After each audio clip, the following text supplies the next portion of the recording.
ഏറ്റവും വലിയ കലാമാമാങ്കമായ സംസ്ഥാന സ്കൂൾ കലോത്സവത്തിന് തിരുവനന്തപുരത്ത് പ്രൗഢഗംഭീര തുടക്കം. മുഖ്യമന്ത്രിയും മന്ത്രിമാരും വിശിഷ്ട വ്യക്തികളും ചേർന്ന് കൽവിളക്കിൽ തിരിതെളിയിച്ചു. ഈ കലോത്സവം അതിജീവനത്തിന്റേതെന്ന് മുഖ്യമന്ത്രി പറഞ്ഞു. കലോത്സവ ആരവങ്ങൾക്കിടെ 24 പവലിയൻ വിദ്യാഭ്യാസ മന്ത്രി വി ശിവൻകുട്ടി ഉദ്ഘാടനം ചെയ്തു.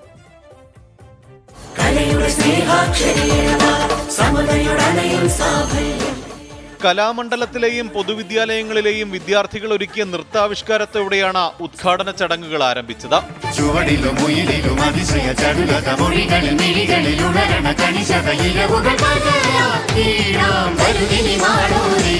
മുഖ്യമന്ത്രിയും മന്ത്രിമാരും വിശിഷ്ട വ്യക്തികളും ചേർന്ന 63ാമത് സംസ്ഥാന സ്കൂൾ കലോത്സവത്തിന് തുടക്കം കുറിച്ച കൽവിളക്കിൽ തിരിതെളിച്ചു. കലോത്സവ വേദികളിലെ പങ്കാളിത്തമാണ് വിജയത്തെക്കാൾ വലിയ നേട്ടമെന്ന മുഖ്യമന്ത്രി. ഇത് അതിജീവനത്തിന്റെ കലോത്സവമെന്നും പിണറായി.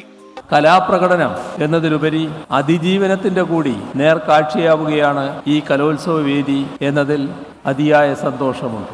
കലോത്സവത്തിൽ പങ്കെടുക്കുന്നവർക്കുള്ള ഒറ്റത്തവണ സ്കോളർഷിപ്പ് 1000-ൽ നിന്ന് 1500-ലേക്ക് ഉയർത്തുന്നത് പരിഗണനയിലെന്ന് വിദ്യാഭ്യാസ മന്ത്രി.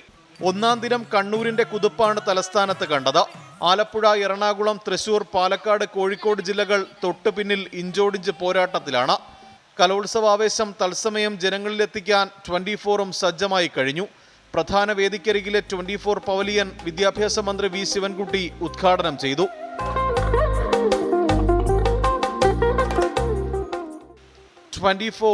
തിരുവനന്തപുരം.